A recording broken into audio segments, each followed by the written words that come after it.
정부가 실내 마스크 해제 관련 논의를 이제 본격 시작한다고 하는데 정말 괜찮은 걸까요? 실내 마스크 해제 논의가 일면서 해제 여부 또 해제 시기를 놓고도 전문가들 사이에서 의견이 엇갈리고 있습니다. 네, 관련해서 백순영 가톨릭대 의대 명예교수와 함께 이야기 나눠보겠습니다. 교수님 어서 오세요. 어서 오십시오. 네, 정부가 이제 본격 논의를 시작했어요. 실내 마스크 해제. 총리는 1월 말도 이르면 1월 말 검토하겠다라고 이야기했어요. 전문가 입장에서는 어떻게 보세요? 지금이라도 이런 논의가 시작된 게 아주 적당하다고 생각합니다. 예. 3월 말까지 기다린다는 건 너무 지루하고요. 전세적인 추세도 맞지 않는데 네. 지금 방역당국의 입장으로 보면 1월 말 정도라는 의미는 한겨울이 다 지난 다음에 어느 정도 유행의 규모를 보면서 좀 더 안정적으로 결정하자는 것인데요. 예, 제가 말씀드리고 싶은 의미는 사실은 지금 이건 마스크를 벗자는 의미가 아니거든요. 예. 의무화되어 있는 것을 일부 권고로 바꾸자 하는 것이고 고위험 시설들에 있어서는 의무를 그대로 놔두되 예. 다중이용 시설 종사자라든지 이런 분들은 권고지만 적극적으로 마스크 쓰는 것이 더 바람직하다 이런 부분이죠. 그렇군요. 네. 결국은 전체적으로 단계적으로 하는 것이 맞지 유럽이나 뭐 미국처럼 이렇게 한꺼번에 하는 것보다는 좀 더 연착륙할 수 있는 기회를 가지고 조금 더 시간을 두고 한다는 것이 지금 1월 말 정도라고 볼 수 있습니다. 그렇군요. 예. 대전시랑 충남 쪽에서는 내년 1월 1일부터 이 의무를 해제하자라고 밝혔었는데 정부 의견이랑 한 달 정도 차이가 나는 거잖아요. 한 달 큰 의미가 있습니다. 제 생각엔 그 한 달이라는 의미보다 일단은 빨리 하면 할수록 사실 우리 경제 지금 굉장히 나쁘거든요. 근데 마스크 벗는 거 아무 의미도 없어 보이지만 사실은 마스크 안 쓰고서 쇼핑하러 다니고 맘대로 다닐 수 있다는 건 소비 심리도 굉장히 향상시킬 가능성이 있어요. 예. 네, 그래서 한 달이라는 의미는 일단 대전에서 어느 정도로 완화할지는 모르겠습니다. 뭐 대중교통이라든지 고위험 시설까지 아마 다 완화시키지는 않을 것으로 보이는데 한 달 먼저 일부 지역을 시범 지역으로 해서 한번 해본다는 것도 굉장히 큰 의미가 있지 않겠습니까? 예, 거기서 예. 과연 어떤 영향이 나올지 보면서 내년 1월 말 정도까지는 정부 당국에서 확실하게 유행의 규모에 상관없이 시도해 볼 수 있다고 생각하고 이렇게 해야만 사실은 이걸 견디면서 우리가 연착륙할 수 있다고 봅니다. 네. 오늘만 하더라도 7만 4천 명, 수요일 기준으로는 석 달 만에 최고치를 기록했거든요. 그런데요, 제가 지난달 정부 전망치를 보니까 수십만 명이 나올 수도 있다라고 했었잖아요. 그게 이제 우리 이 방역정책 결정에 중요한 역할을 하시는 분이 30만 이상 나올 것이고 어린아이들의 발달장애 같은 것들도 대학생들은 말을 배우는 상황이기 때문에 그런 거 문제 없다. 그리고 3월 정도에 하는 것이 맞겠다는 발언을 하셨는데 이거는 정말 옳지 않은 얘기라고 생각을 합니다. 이건 과학적인 근거도 거의 없는 것이거든요. 지금 제 생각에서는 이번 겨울에 어느 정도 확진자가 많이 늘어난다 할지라도 숨은 감염자가 훨씬 많기 때문에 네. 사실 지금 위중증이나 사망자 수를 보면 지난 가을 유행이랑 별 차이가 없어요. 네. 하지만 여기서의 문제는 마스크 쓰고 벗고가 문제가 아니라 고령층의 피해를 얼마나 줄일 수 있느냐는 것이 훨씬 더 중요하거든요. 예. 그럼 좀 더 먹는 치료제라든지 조기 치료에 중점을 둬서 확진자가 많이 나오더라도 우리 여름 정도의 수준에서 넘어가지 않을 정도로 하면서 연착륙을 하고서 우리도 마스크 벗고서 일상생활에 빨리 돌아가면 돌아갈수록 여러 가지 이득이 커지겠죠. 그만큼의 부작용은 우리가 앞으로 선제적으로 대응할 수 있는 방법을 찾아야 합니다. 네. 근데 마스크를 벗으면 앞서도 설명이 있었습니다만 환자가 감염이 크게 는다, 2배 이상 는다 이런 이야기 있잖아요. 괜찮은 거예요? 근데 그런 예상일 뿐이죠. 예. 사실은 마스크를 다 벗는 것이 아니죠. 일부 젊은 사람들이 벗고 자율적으로 하는데 지금 우리 실외 마스크 해제한 거 보시다시피 대부분의 사람들이 마스크 쓰고 다니거든요. 그러니까 자기가 감염이 한 번도 안 되었던가 또는 예방접종을 완전하게 다 받지 않으신 분들, 고령자분들께서는 좀 더 높은 수준의 마스크를 쓰고 다니고 좀 더 많은 장소에서 다 써야 되는 이런 것이 지금으로서는 중요한 것이고 예. 또 고령층에 있어서는 증상이 나타났을 때는 바로 진단 검사를 받으시고 그것이 독감이라면 타미플루를 처방받으시고 만약 코로나라고 그러면 라게브리오라든지 렘데시비르 팍스로비드 같은 것들을 예. 빨리 처방을 받아서 증상이 없더라도 위중증으로 가지 않게끔 하는 것이 중요한데 지금은 처방률이 한 30% 정도밖에 되지 않기 때문에 사실은 치명률이 어느 정도 높아지고 또 숨은 감염자들이 많기 때문에 분모 수가 작아짐으로 해서 치명률이 한 0.08% 정도로 올라갔는데 이것은 실제 바이러스가 더 독해서 그런 것은 아니고 예. 전체적으로 통계의 착시라고 볼 수 있습니다. 알겠습니다. 네, 전체 국민들 면역력을 어느 정도 갖췄는지 보는 것도 중요할 것 같은데 지금 우리 국민들 면역 능력은 그 정도 됩니까? 전 세계에서 한 90% 정도는 면역력을 갖고 있다고 알려져 있는데 문제는 이제 그것이 아니죠.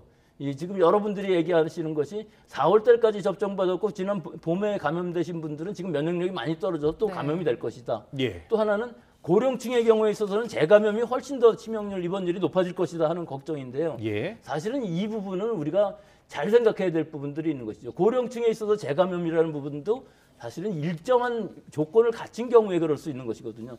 1차 감염 때 굉장히 중증으로 앓으셨던 분들이 위중증이 되는 것이지 모든 사람들이 다 면역을 잃어서 위중증이 되는 것은 아니기 때문에 실제로 우리 국민들이 2,700만 명 정도가 지금 감염이 되었고 예방접종 받으신 분들도 뭐 성인은 대부분 받으셨고 몇십만 명 정도가 안 받으신 상태거든요. 그렇기 때문에 시간이 지나가도 이런 자연 면역에 의한 감염력 또 예방접종에 의한 면역력들을 다 합치면 지금 거의 뭐 집단 면역 수준에 가까워졌지만 자꾸 새로운 바이러스들이 나타나고 또 여러 환경들이 감염력이 너무 강한 바이러스들이기 때문에 사실은 마스크만으로서 유행을 억제하기는 어렵고 예. 또 지금의 백신만으로도 예방접종으로서 이것을 억제하기도 굉장히 어려운 시기라는 것이 아주 난점이긴 하지만 그렇다고 우리가 통제 불가능한 상황이 아니기 때문에 우리가 가능한 한 연착륙으로 할 수 있는 방법으로 방역 완화는 가야 된다고 봅니다.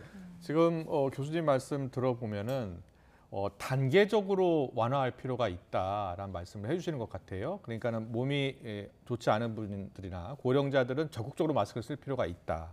그리고 적극적으로 걸렸을 경우에 치료를 받을 필요가 있다. 이렇게 단계적인 완화를 말씀하시는 것 같은데 맞습니까? 예, 그거는 이제 해외의 경우에 있어서는 비행기나 뭐 예. 대중교통에서도 마스크 안 씁니다. 제가 지난 9월에 미국, 멕시코를 갔다 왔는데 우리나라 대한항공 비행기 안에서만 꼭 마스크를 쓰게 돼 있어요. 예. 예, 이런 상황이기 때문에 사실은 고위험군에 있어서는 감염 위험성이 훨씬 더 높아져요. 네. 그렇기 때문에 더 열심히 써야 되는 부분들이 분명히 생기는 것이고요. 예. 예, 또 확진자라든지 고위험군에 있어서 감염에 의해서 위중증 환자 사망자가 높아질 가능성은 충분히 있습니다. 이건 근데 다른 방식으로 해결을 해야 된다는 것이죠. 네. 조기 치료가 훨씬 더 지금 중요한 시기이지 마스크를 이렇게 고집하는 건 큰 대세에는 큰 지장이 없다고 봅니다. 네. 그리고 한쪽에서 또 제기하는 우려가 이게 한번 정책을 풀어버리면 의무를 풀어버리면 문제가 커졌을 경우에 다시 시도하는 게 좀 어렵다 이런 지적들도 나오던데 여기에 대해서는 어떤 생각이세요? 그거는 예, 사실은 사회적 거리두기 할 때 그 얘기가 계속 나왔었죠. 예, 강화하는 것은 쉽지만 한번 완화하게 되면 다시 강화하기는 어렵다는 예, 것인데요. 예.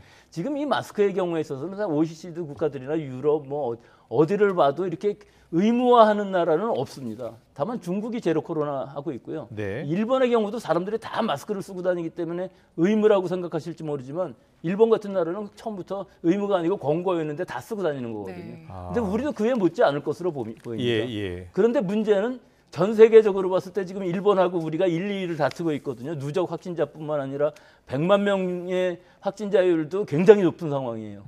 근데 이게 우리나라나 일본이 유행이 커서 그럴까요, 과연? 이거는 위중증 환자나 사망자 수를 보게 되면은 우리와 일본 같은 경우는 진단검사 수가 굉장히 많아서 예. 많아 보이는 것뿐인데 그래도 숨은 감염자가 점점 많아지는 상황이거든요. 그렇기 때문에 이 부분은 뭐 큰 문제가 안 된다고 봅니다. 백신 접종률 이야기 좀 해볼게요. 백신 접종률이 우리나라가 매우 낮은 상황인데 다른 나라하고 비교하면 어떻습니까? 예, 미국 같은 나라에서는 이제 BA.4, 5 대형 이가 백신만 맞게 되어 있는데 우리보다는 굉장히 높게 맞고 있는 건 사실입니다. 하지만 좀 다른 점은요. 예. 예, 이런 미국 같은 나라들은 주마다 다 다르고요. 네. 젊은 층들 또 고령층에 있어서도 3차, 4차 접종 받은 사람이 거의 없어요. 그러니까 이 추가 접종이 이게 개량 백신이기 때문에 현재 유행하고 있는 바이러스에 대해서 감염 예방 효과도 어느 정도 기대할 수 있기 때문에 많은 사람들이 좀 맞은 부분들이 분명히 있고요. 예. 실제로 예방 접종에 대해서 큰 의미를 두지 않는 것이 미국 사람들이나 유럽 사람들이라서. 근데 지금 방역 당국은 우리나라 적극적으로 우리 국민들이 적극적으로 뭐 백신 맞아야 한다라는 입장 아닌가요? 근데 그건 전부 다가 아니고요. 네. 사실 18세 이상으로 되어 있지만 60세 이상에 있어서는 꼭 좀 맞아달라 하는 것인데 예. 근데 사실 여기서 이제 수용성에 문제가 있을 수가 있습니다. 예. 60세 이상의 경우 4차 접종까지 받으신 분들이 많고 그것도 얼마 안 됐습니다. 3개월이 지나지 않은 사람은 뭐 거의 없지만 대부분 3개월 정도는 됐지만 이 4차 접종까지 맞고 또 감염까지 되신 분들이 저걸 과연 또 맞아야 되겠느냐 하는 걱정이 생기는 것이고 아무리 부작용이 적다 하더라도 너무 자주 맞게 되면 문제가 생기지 않을 것이냐 하는 문제들도 또 생각을 할 수밖에 없기 때문에 예. 수용성은 떨어질 수밖에 없는 것이 현실이죠. 네. 교수님께서도 계속 말씀하시는 게 이제 예방보다는 치료 쪽에 힘을 실어야 된다는 건데 아까 그 치료제 처방률이 30% 정도라고 하셨잖아요. 그러면 여기에 대해서 이 처방을 좀 늘리려는 노력도 필요한 거 아닙니까? 그거 계속 하고 있는데 잘 안 되는 거죠. 근데 기본적으로 제가 생각하는 부분은 이겁니다. 60세 이상의 고령층의 경우에 있어서는 사실은 코로나에 확진되었을 때 증상이 없거나 가벼운 분들이 대부분이거든요. 초기에는. 하지만 이런 분들 중에서 몇 명은 분명히 위중증으로 입원하고 위중증으로 가시는데 네. 초기에 증상이 약하다고 그래서 처방을 안 받겠다는 의사 선생님 환자 본인들이 많아요. 네. 이건 잘못된 것이라는 거죠.